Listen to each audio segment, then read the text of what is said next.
varieties suitable for ethanol production. By 2007, even Congress had gotten in on the act, mandating a five-fold increase in biofuel production, with more than 40% of it to come from corn. Amid the euphoria of this ethanol investment bubble, almost no one considered the potential impacts on Mexico's peasant farmers, who in the decade between the passage of NAFTA and the arrival of Katrina had found themselves thrust into international competition with powerhouse U.S. agribusinesses north of their border. American corn growers routinely sold, many would argue, dumped their product on Mexican markets at almost 20% less than it cost to produce it. Unable to keep up, even with the support of their own domestic subsidies, many rural Mexican farmers had switched the variety of corn they grew, switched crops altogether, or abandoned their farms, swelling the ranks of Mexico City's underclass and further accelerating Mexico's position as a primary market for cheap U.S. varieties. As NAFTA took hold, this expanding corn import market had also become increasingly dominated by a tiny clique of powerful transnational corporations, mostly headquartered in the United States, including Cargill and Archer Daniels Midland, along with their Mexican subsidiaries. These companies accelerated the transition already at work by doing what dominant incumbents instinctively do: concentrating power, tightening their control over the market, and squeezing out smaller suppliers. The result? Mexico, famous as the place that domesticated the growing of corn 10,000 years ago, soon became a net food importer and the third largest importer of U.S. agricultural products, much of it channeled through a tiny constellation of companies. It was against this backdrop that in the year following Katrina, with increasing amounts of the United States domestic supply being diverted to ethanol, the price of corn became inextricably coupled to the price of oil, not only because ethanol and oil are comparable fuels, but also because it takes an enormous amount of petroleum-derived fertilizers to grow corn in the first place.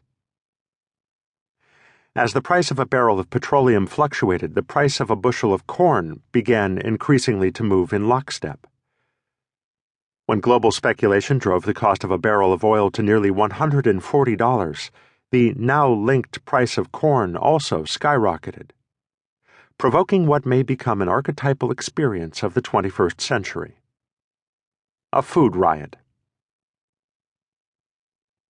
We are, of course, used to these kinds of stories. Each week, it seems, brings some unforeseen disruption, blooming amid the thicket of overlapping social, political, economic, technological, and environmental systems that govern our lives. They arrive at a quickening yet erratic pace, usually from unexpected quarters, stubbornly resistant to prediction.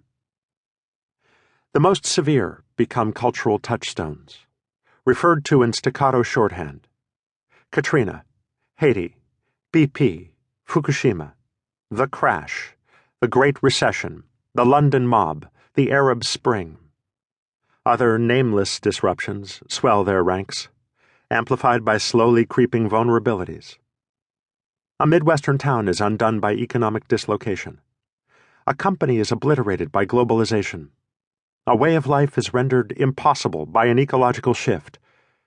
A debt crisis emerges from political intractability. If it feels like the pace of these disruptions is increasing, it's not just you. It took just 6 months for 2011 to become the costliest year on record for natural disasters, a fact that insurance companies tie unambiguously to climate change. Volatility of all sorts has become the new normal, and it's here to stay.